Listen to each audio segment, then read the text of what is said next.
Underdog Cup. Final match in Group A. So, we got the consolation maps. Dancing Clowns are going up against Surge Energy, everybody. This should actually be good. Whichever team wins this best of 3 series moves on to the next phase of the tournament, gets out of the group. 4 teams in the group, only the top 2 make it. The loser is going to drop out. Now, again, I said it already a little bit before, but for this tournament, I'm basically like doing this, running this together with HeroesLounge. Big shout out to Transparent in particular, who's been really helpful to set all of this up. This is a tournament that is really designed to target the amateur scene a little bit more, to have teams in there that might not want to join some of the big prize money tournaments. Maybe they have a little bit of anxiety, you know, like signing up for this, so they don't see the reason in it. And it's also something that's a little bit closer to home for a lot of people that are watching. Most of the guys here are around like Masters and High Diamond. There's obviously a couple of exceptions too. But it has been pretty fun so far. The players and the teams have been pretty excited about it, and honestly, I kind of like it here as well. The idea is to give not only the teams and players, but also HeroesLounge a bit of a boost here, so if you haven't checked them out, you should definitely do that. But we are now in the final match of Group A. We got Garden of Terror over here, and it's going to be, I think it's going to be a fun one. Teams have been fighting hard to get out of the group and into the next stage of the tournament. This time we limited actually the number of teams to 8. We might do this a bit more often if people like it, if people enjoy it and think, hey, this is cool, would like to see a bit more of that, then I'm totally willing to sprinkle in some more tournaments like this in the future. But up to now, I have to say it was pretty fun. And it felt also like the players are enjoying quite a lot. But yeah, initially we limited this one to 8 teams. Maybe if we do another one in the future, we're gonna increase the numbers a little bit here. And again, if you want to support efforts like this and just generally support the effort to keep the Heroes of the Storm esports scene alive, you can go to patreon.com/Khaldor and support the channel and also tournaments like this here. Would absolutely appreciate it. Huge shout out to everybody that already does. Called out a few others earlier. Big shout out also to Mixon, who recently became a supporter there again. And yeah, makes stuff like this possible and hopefully more in the future as well. Now we get our Vala for game number 1 here. We have Blaze Johanna right now, and there comes the ban on Oriel. Yeah, the Dancing Clowns, they really like the Oriel. This is multiple bans on Oriel against them, and the last time that they played her in the losers match, it was actually a pretty strong showcase. Now we have Zarya and Hogga. Now Hogga obviously as a side laner is fantastic for Garden of Terror because you just get so much control over the mercenary camps that you have an easy... I mean, first of all, straight up he's just a great side laner, but second of all, on this map you get a lot of value against mercenary camps. With Zarya taken, you can already tell that they want to run some kind of 4-man here. And oftentimes what you would see is maybe even... Yeah, okay, they go for ETC instead of Garrosh. Garrosh Zarya is a comp that is just so popular because you can use her level 4 to speed Garrosh up and allow him easy access to the opponent's backline, getting a good throw and then set up kills. Jojo and Maiev on the blue team side now, with Elixir as the final pick. Need a bit more damage. Well, they need a healer, sorry. They have Vala and they have Maiev for damage, but they need a support. And they go for Anduin, okay. Whereas for the red team, the final pick, we need a range damage dealer that they can absolutely run with here. ETC and Rhaegar. Vala has already been taken on the other side. Was it them that Suljin got banned against previously? Is that an option here? I've seen a Suljin ban very early in one of the drafts, and I'm currently wondering if it was maybe them and they have a Suljin player that just says like, give me a pocket heal and I'm going to win the game for you. But instead they're going Hanzo. Not quite the pick that I expected here, but either way, we're going to Garden of Terror. Again, the winner of this best of 3 series advances to the next stage of the tournament. First map between the Dancing Clowns and Surge Energy. On the left, the Clowns with Vatma on Maiev. We got... Actually, I'm just now realizing this is not even a V. That starts with a Y. Damn, I've been butchering this name all day long. Alright, so... He's playing Maiev. We got Jellyfish on Johanna. We have Casado on Blaze. Mementos on Vala. And Elixir is playing Anduin. As on the right side of the map, we got Leapy playing for Surge Energy. Dion on Hogga. Backwards, Noid. Nolo Parker is playing Zarya. We got a Teller on Rhaegar. And bye-bye on Hanzo. So, auto attacks. We get stacks for Vala. Gonna get some auto attack action in for her. Trying to stack this one up. Only one support, obviously. Spray game is at least on point. I like the lack of shitty mounts as well. We have a triple snooze cloud. And yeah, Direwolf is always pretty nice, actually. That was one of the first mounts that I believe I got in the game. The white Direwolf was a premium back then. And then obviously at some point they got the doubloon in, which was fantastic. They got the money pick in, which is still the best mount. But yeah, good stuff there. Now, bottom of the map. Currently, we have... I mean, 4 versus 3 right off the bat. So already we're going to get some action here. It seems like the blue team is just now going to rotate towards the mercenary camps now that the 1 minute mark has passed and the first ones have spawned here. This is obviously a pretty big map, so we'll see how the teams are going to split this up. But the one thing that is pretty universal is that once that the mercenaries spawn, you want to get as many as you can quickly, apply some pressure on the lanes. This is also where I would expect Hogger to soon find himself. But apparently the red team thought, you know what, we are gonna go and try to be a bit aggressive here. And my F is just whacking away. The invade came a bit too late to really make a difference here. But they are trying to get a kill. And again, I gotta remind everybody, this is a 4 versus 3. So Surge Energy is consistently trying to fight this with a hero down. Which opens up, of course, bye-bye on Hanzo to try and get some additional camps, which is exactly what he's been trying to do the entire time here. So that's the good news. But then on the flip side, the problem is, of course, that if they're really engaging into a fight like this at the bottom of the map, they're likely going to get wrecked. So, gotta be careful. And, yeah, the blue team has by now picked up on the fact that some heroes are missing. So they're just saying, like, where could they possibly be? How about we steal some of these camps away from them? They don't get the siege giants, but they are able to take the camp away from Hogger. And I honestly think they could have gotten a kill too. It really felt like if they just stayed as 3, they could have gotten a kill here. Which hasn't happened, but I would argue that there was an actual opportunity to make that work. Now, either way, didn't really work out. They didn't go for it. But next time, maybe stay a second longer and see what he can pull off, because that looked pretty promising initially. First seed is about to be taken.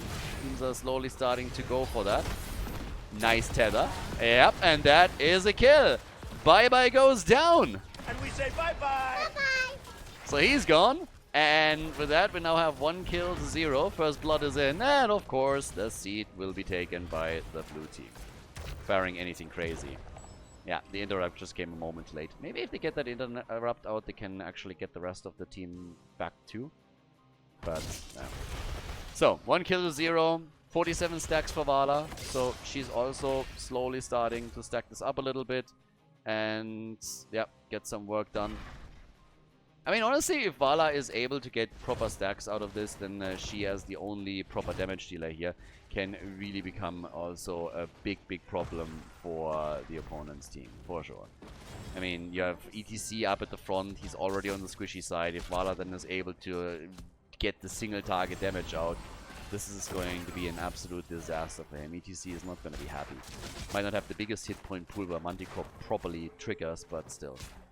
Vala going full cowgirl and just like tumbling around here. And ETC is actually going for speed metal as his level 4 ability. Top side, the wall is already suffering. Siege Giants have started to push in here, and nobody's even close. Like, if they can connect that stun just a little bit before he starts to full-on spin, then they might even get a Hogger kill out of it. But the wall will go down anyways, so they are able to take that wall out. And yeah, with the wall already destroyed, they have now the chance to also go for the next seed. The first one is already in. ETC still at the bottom of the map, so this is not looking like the red team has any chance of actually grabbing this one. This is a 4 versus 5. ETC is using the time to try and take some structures out there, but Leapy is, okay, finally trying to go to the top. So apparently, I mean, I don't think he's going to be there in time, right? The blue team should be able to just slowly poke them down, but I guess the extra sustain with the Zarya is really helping them here. So surprisingly enough, they're doing really well here. They push them back, and it seems more and more likely that Surge Energy is going to pick up the second seed of the game. Yeah, ETC is here. goes for the slide. They're trying to take down Blaze. Chandler still not happened. That was a great jet propulsion, though. Jet propulsion was fantastic. Blaze survives for a moment. Hanzo comes in, gets the kill, but after Hogger has died, Rhaegar is now dead as well. So is Zarya. They got multiple kills out of this, and it's not over yet. It seems like Hanzo's also gonna fall, but he got another kill too. So, good on Hanzo. Real nice move by him to get these extra kills in, but the problem is still that the second seed has ended up in the hands of Dancing Clowns. And that means that they have now 2-0, so they're getting closer to a Garden Terror. Would worry me a little bit if I'm the red team. The fight didn't go too horrible. They lost more heroes, don't get me wrong. But the good news was that at least Hanzo started to step it up, and Bye Bye went in deep to get the kills. Was able to take out 2. Gap in experience not too wide, but there's a level 10 turn now. That's the moment where you're trying to move back as ETC. Running into a potential blessed shield and an additional follow-up stuns, not really the best thing here. Yeah. So, both teams now on level 10, that gives us again stage dive. They really don't like mosh pits. They've been going for stage dives all day long. It's fine. As long as you take advantage of it. Dragon's Arrows also in. Vala has made a choice. Goes for Strafe.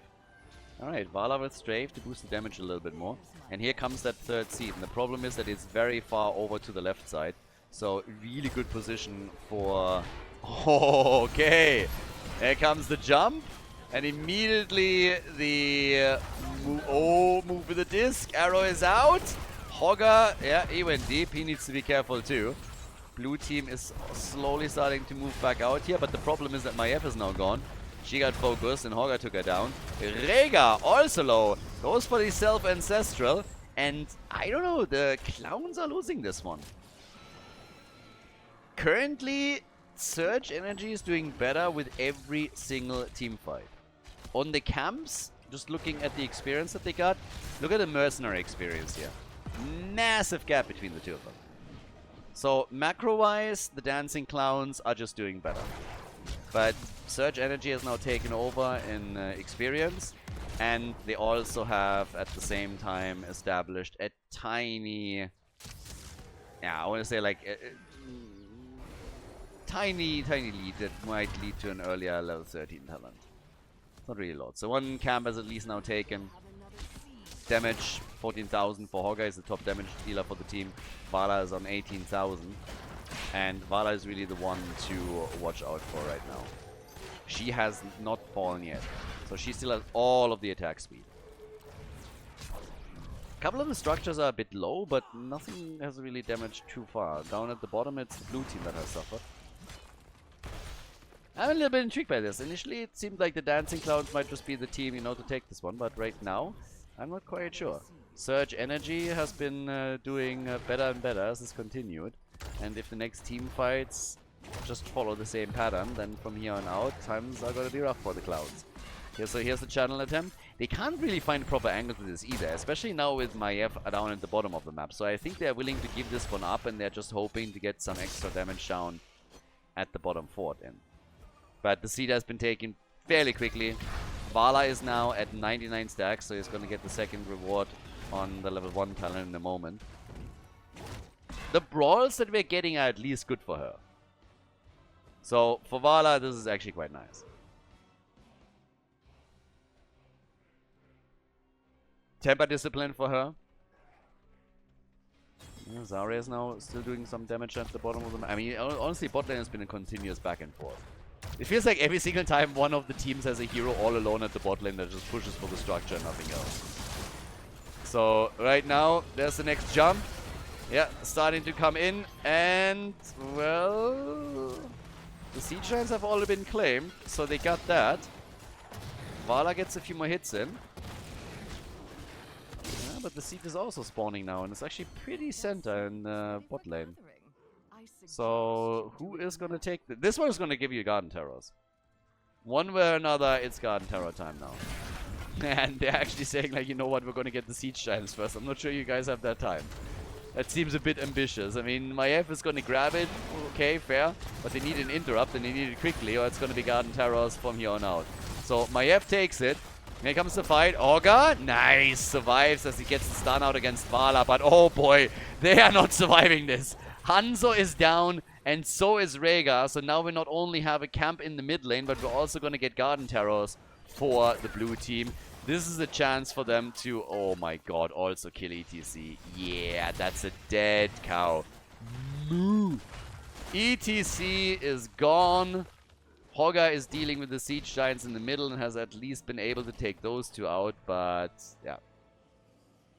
Channel is a bit late, isn't it? Should have happened a while ago, but anyways, they're still going to get value out of this. One fort is going to fall 100%. Might be a bit more than that. Top lane, 1v1 again. Bottom fort has already fallen. And they just keep pushing. It's just like, you know what, we're not even interested in the stuff that you have in the middle. And the red team, yeah, they're realizing it now. So Maiev is still in the middle. The red team is starting to rotate over. But that bottom wall is essentially toast. At least part of it.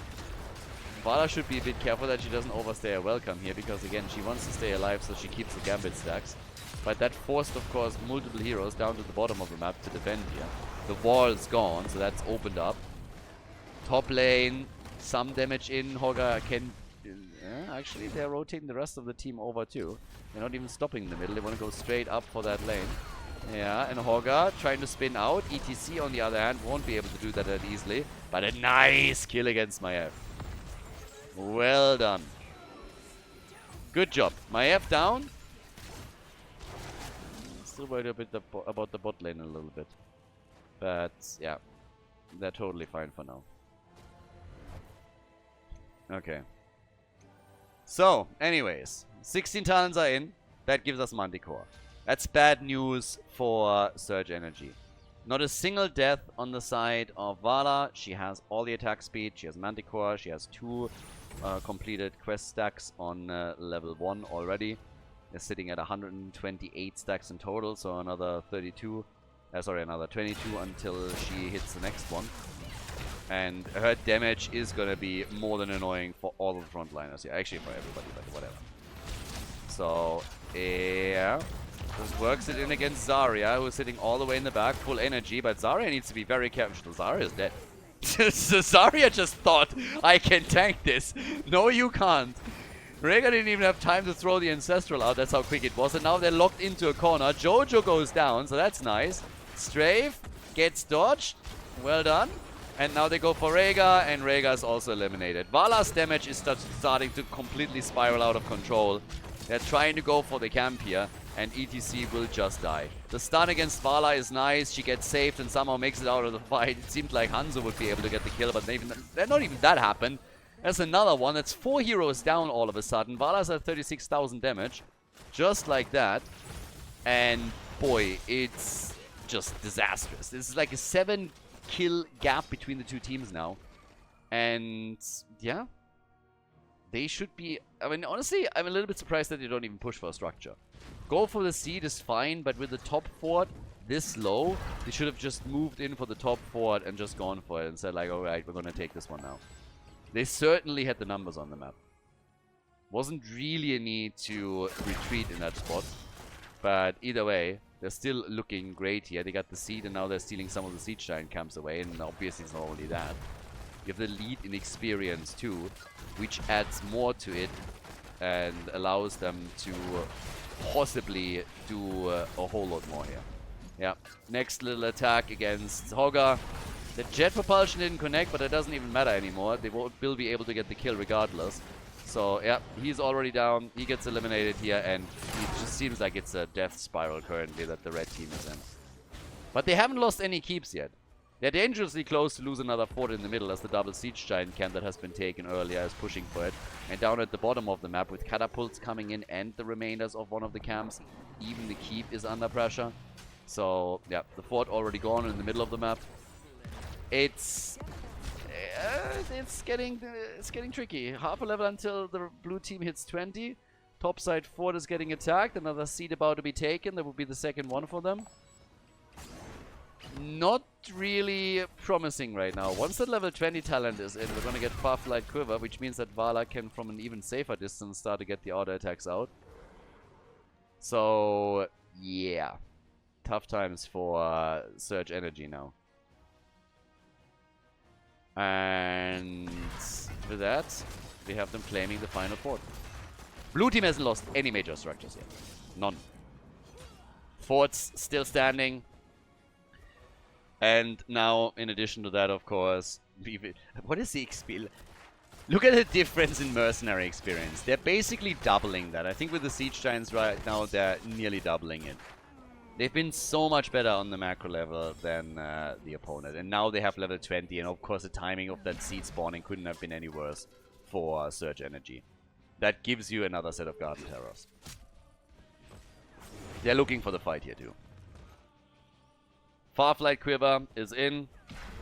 Blessed Shield has been upgraded to Radiating Faith. Got the Fortified Bunker too.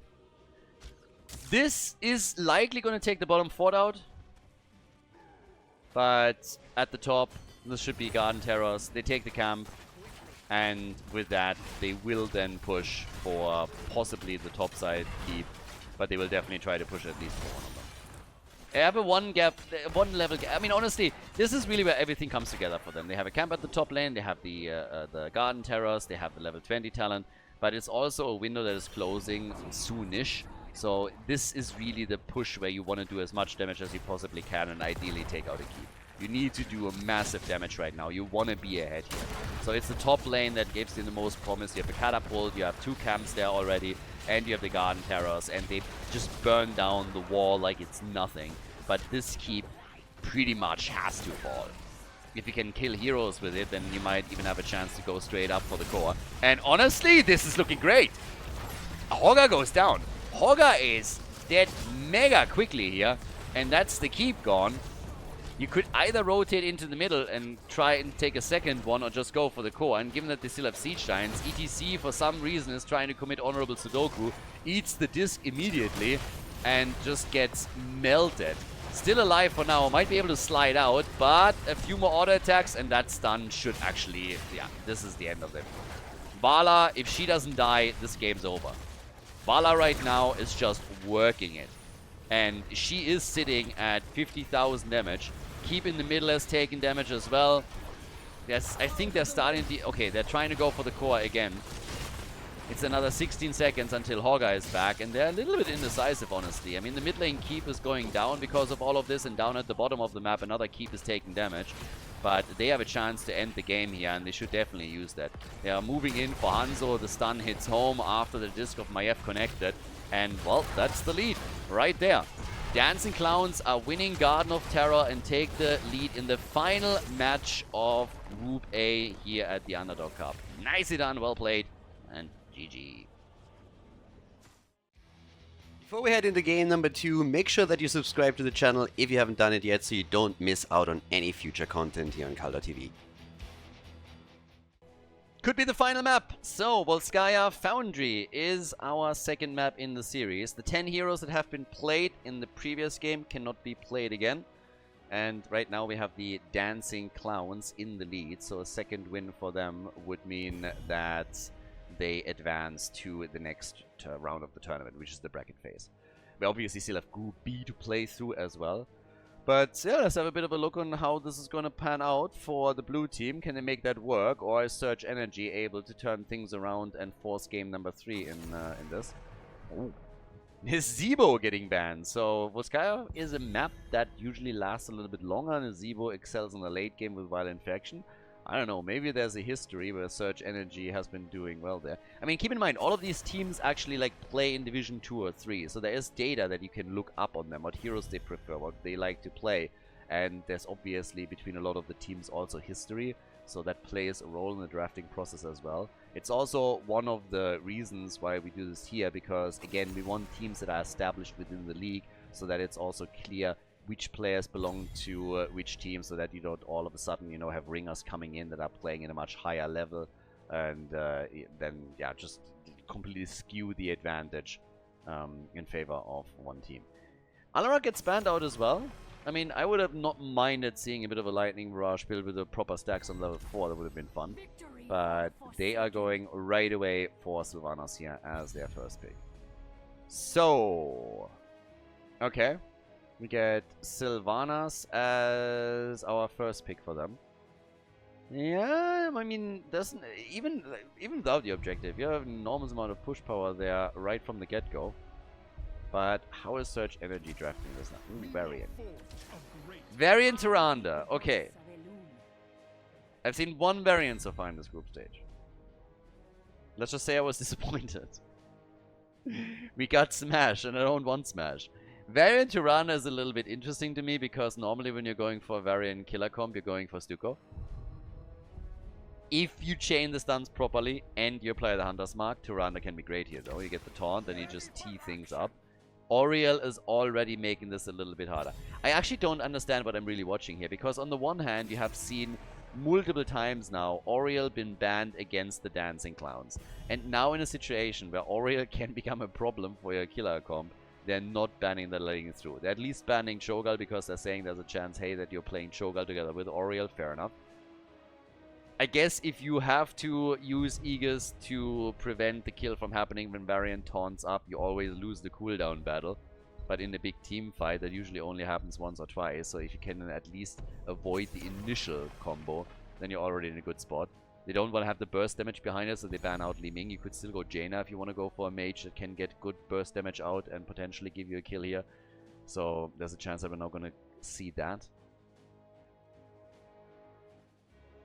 If not, Greymane, I guess. Tyrande, yeah, I mean, again, she is on the squishy side. If you get on her, she's quickly dead. But if she has good positioning, maybe.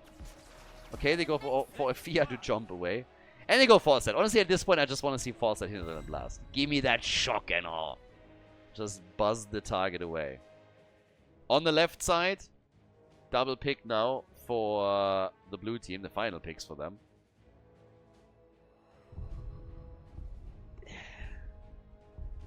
There is still a chance that they're actually picking a different main tank and then use Varian on the side lane. I really hope that it doesn't happen. But, well, we get Kerrigan and Leo. That's a lot of stun, and again that triple front line. So, final pick.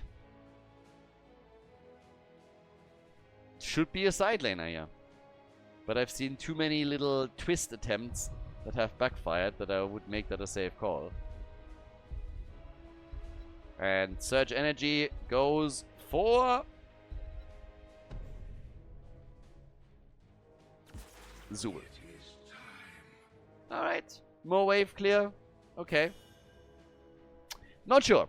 Dancing Clowns against Surge Energy. Again, game number 2, everybody, in the best of 3 series here. We're going to Volskaya Foundry. Game number 2, we're on Volskaya Foundry. On the left side, Yatma on Kerrigan. Jellyfish plays Auriel. We got Casado on Leoric. Mementos on Sylvanas. And Elixir is playing Mirrodin. On the right side, Leapy for Surge Energy with Varian. We have Bye Bye on Falset this time. Nolo Park on Orphea. Dion with Zul. And then Atea with Tyrande. Going for Lunar Blaze here as the level 1 talent. Mirrodin is just hopping around a little bit with a dwarf block. So we're going to get more of that. But yeah, let's have a look on how well that combo with Varian and Tyrande works for the red team. And if they really can use that in order to just get their kills locked in and then translate that into an advantage that helps them to get the objective, take some structures down and win game 2. Then again, over on the left side, we have seen so many Auriel games right now that it's pretty clear that this team loves to play Auriel. And since Jelly is also the captain of the team, to my knowledge, that is just something where he probably just puts his foot down and says like, if Auriel is up, we take Auriel. The Owl's already out. And they're getting the whip against Varian. And that is a kill. Varian gets whipped around and murdered. And I've said this in the past, but there's only 2 explanations why you're this talented with a whip. Either you're an archaeologist and you have a really cool hat, or you have a sex dungeon. And the way that Jelly has been playing this right now and has the entire time been insisting on playing Auriel, I'm pretty sure he has a sex dungeon. That's my personal interpretation. I mean, everybody says so. Rumor has it, you know, some people say. but I have not seen any evidence to the contrary, so I'll just go with it. So the man is pretty talented there. Anyways, 1 kill to 0. We got on level 1, by the way, the growing nightmare. Maybe it's one that they're going to be able to wake up from.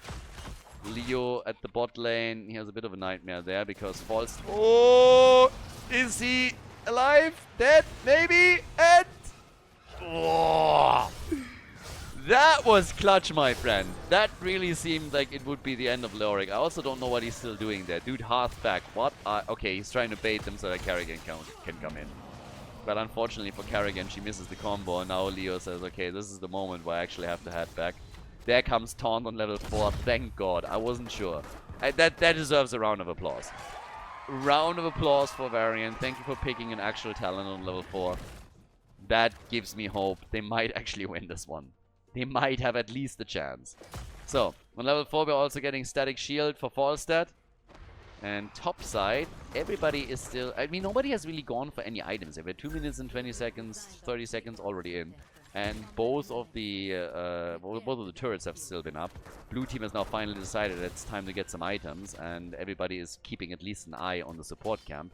But I would have expected a little bit more determination around some of these items, and that hasn't happened yet. So the blue team has technically a slight lead now on the camp timing, but given that they've taken theirs this late, it just kind of feels like it's not gonna matter either way. So yeah, Beacon is already up, top side, bit of pressure there, taunt, and there's the stun. Okay, I think Auriel is really going to be the one that is trying to, with Aegis and some other moves, to later just shut all of that down. I suppose that's what's very likely going to be the thing here.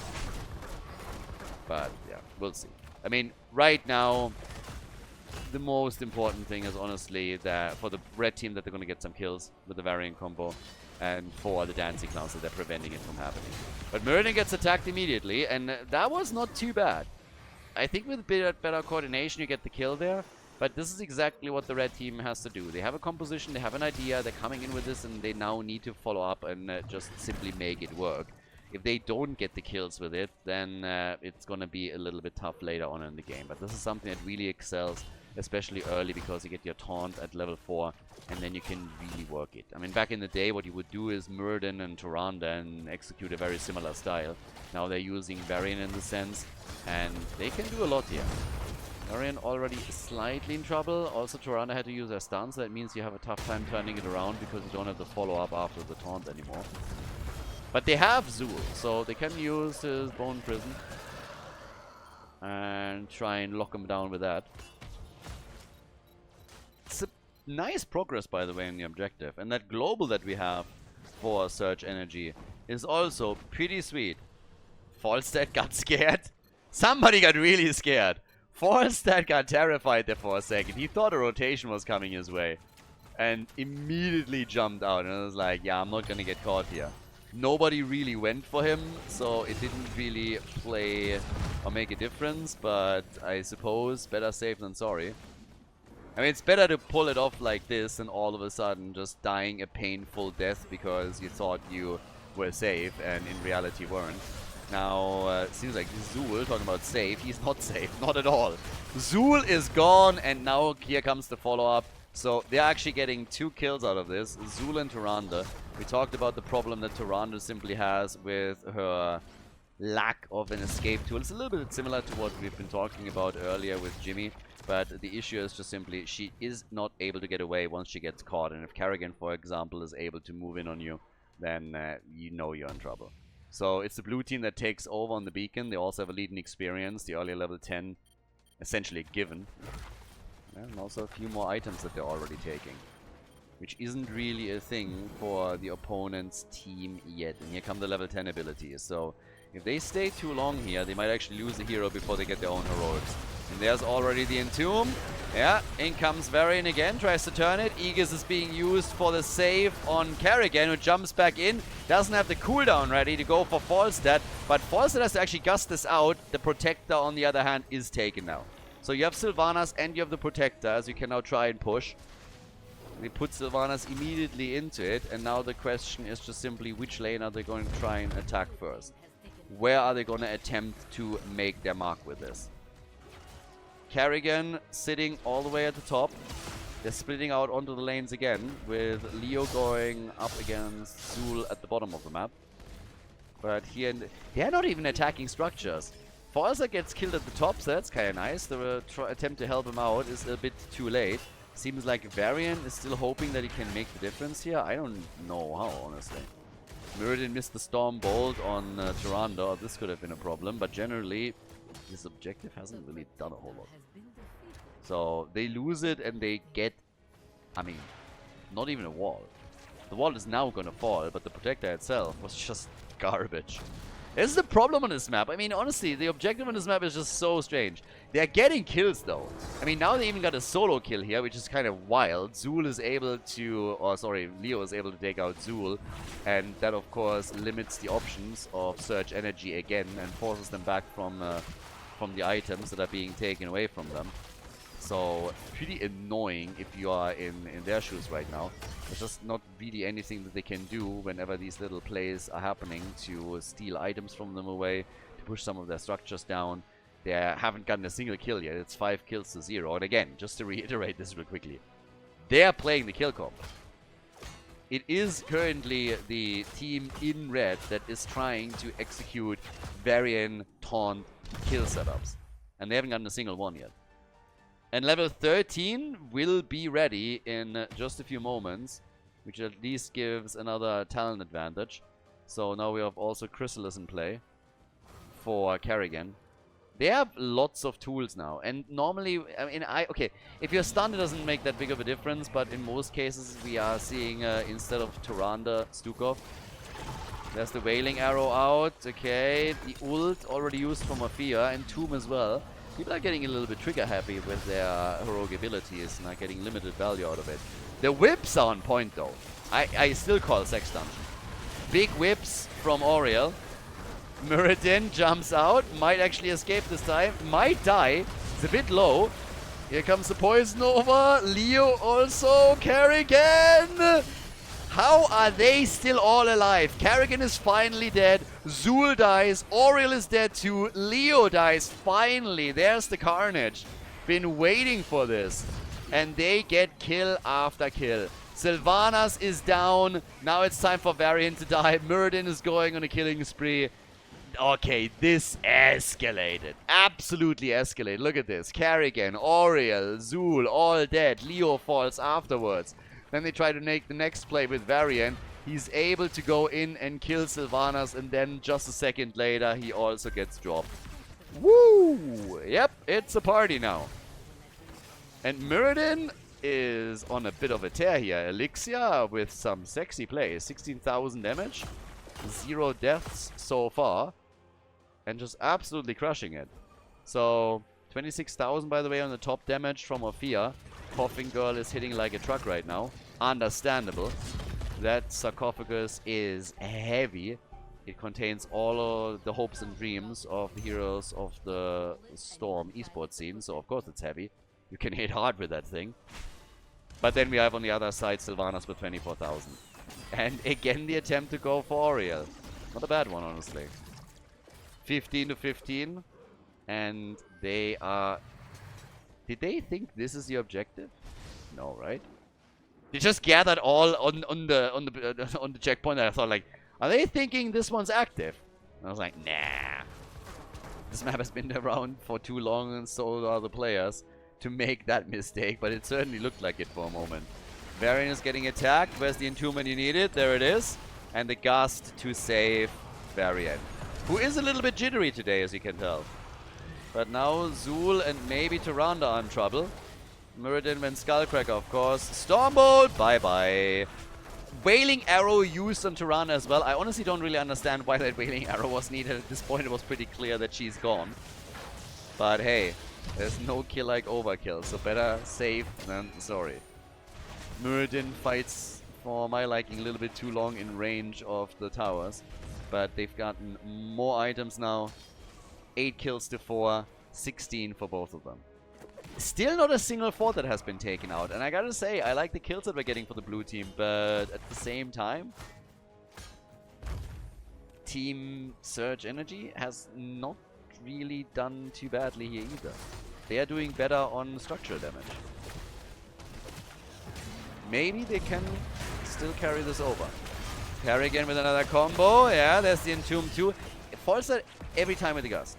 Every single time the Entomb comes out currently is going for the Gust. Now they go for Oriel. Yeah, the items are already out. They have the turrets on the ground. Oh, nice! Kerrigan! Fucking beast! Crazy sweet kill here. Over the wall, just taking him out there. That was nicely done. That was cool. So Kerrigan gets the kill. And with that, we now have the play for the top. And this is, of course, where Sylvanas is really going to pay dividends for her. Yeah. Zagara... did I say Zagara? I somehow screwed it up. But yeah, what I was basically trying to say is we're having some really nice moves from Sylvanas. She's paying off at the top lane right now and has been able to do some serious work there that results in the fort being destroyed. Leo was the entire time down at the bottom of the map and was able to do his thing there. So yeah, looking really solid now. This is like 9 kills to 4. They have a 1 level lead. Again, could be a little bit more. We'll see if they can extend this a bit further, but this is already a pretty nice move that they were able to make there.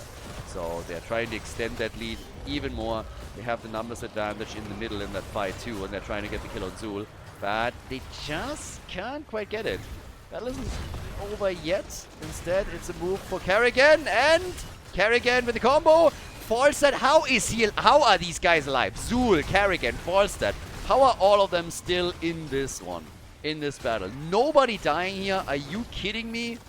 That's ridiculous. Okay, so now at least Leo falls. I think that was a bit more of a solidarity death. Just feeling sorry for me because I'm just sitting here and can't believe what I'm seeing. But yep, at least Leo goes down. So kudos to the red team. Being able to make all of this work time and time again and not losing anyone is just crazy. Down at the bottom of the map, Sylvanas has to move back out. Item is taken by the blue team, so they didn't lose it. They were able to defend it. But this is a bit of a wild game. I mean, it's kind of all over the place when you think about it. So, yeah. Bit nuts. But okay. We'll see how far this goes. Down at the bottom right, another item is about to be taken here. It's close. I mean, it always feels a little bit like if you look at the raw numbers that the blue team is generally doing a bit better.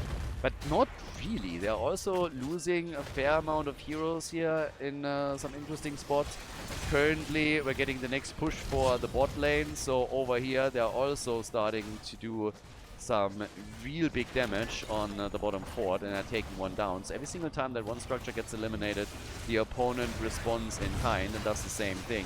So they're getting the next hit in right here. Muradin misses the Stormbolt as they're attempting to chase.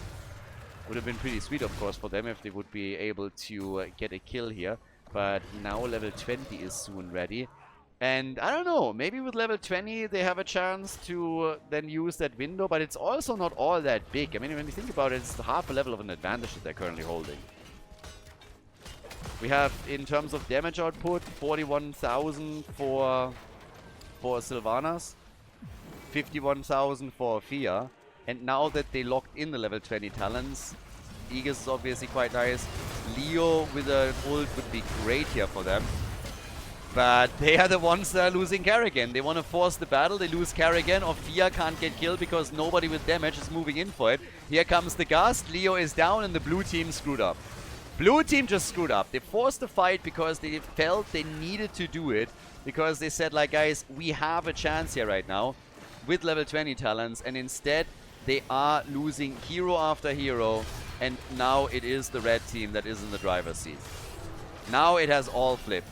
More structures are going to be destroyed here, and yeah, it seems like Surge Energy is currently just murdering and taking advantage of the 5 versus 3 that they're currently playing. So things are looking exceptionally good for Surge Energy now. If they can carry that momentum a little bit deeper into the game, That would do a whole lot for them. So, yeah, we'll see if they can.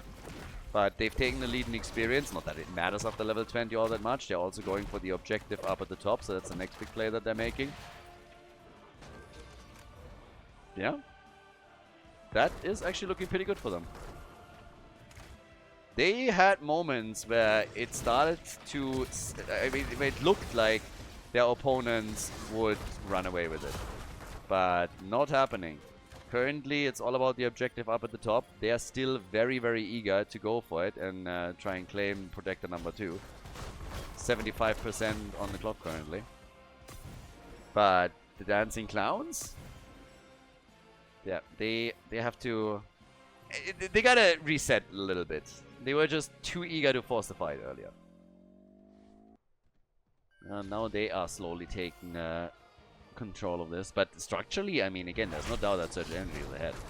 Even the fort at the top is not looking all that good. And all of that happening after, at the beginning, when normally the comp is in one of the strongest spots. Surge Energy couldn't do anything with their taunt combo. So, right now, 90% to 50. Falset is at the bottom of the map. That's the beauty of having a global right now. You can actually make this a bit more aggressive. What the blue team has to do, they have to win the team fight. Technically, Surge Energy could also focus a bit more on the macro game here. Try and stall things out by some time. Leo still on the point. Yeah, soon going to be contested. Falset has now also joined up with the rest of them. Carrigan is sitting at the side, is now moving in, and yeah, is not going to get too aggressive on this. They might be able to lock this one in. Turrets are getting attacked. Sylvana still has a healing beacon. Turret is down, there's the taunt. Quick heal comes out, stun misses, whip is in. Here come, oh, beautiful Entomb. Oh my god. Holy shit. That was amazing. That Entomb was gold. And now they're getting 4 kills. They're getting 5 kills. It's a 5-man team wipe. Look at that beauty. A work of art. Teed up by the stuns. And that just absolute carnage. Leo is getting the protector in. Entire team got wiped. What an amazing play at that point. That was ridiculous. That was so damn good, and everybody was instantly on point. Carrigan jumped in, and they just took it. Now the core is wide open, and it seems like the Dancing Clowns are going to qualify for the next phase of the tournament. The KD Agents, they were the first in Group A, and the number 2 slot goes to the Dancing Clowns. Surge Energy can't force the 3rd game and drops out of the tournament. GG. Well played. Great performance here in that last massive battle by the blue team.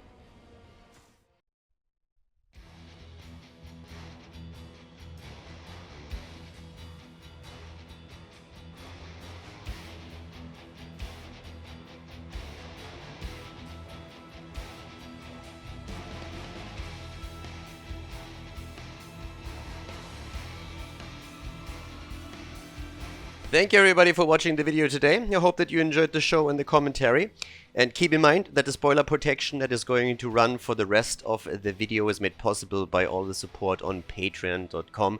So guys, if you want to support my work, if you want to help me start new projects and keep the spoiler protection in place, please consider heading over to patreon.com/Khaldor. There's also a link in the YouTube description, and check that out. Thanks in advance, and see you guys next time with more esports coverage here on Khaldor TV. Have a great day.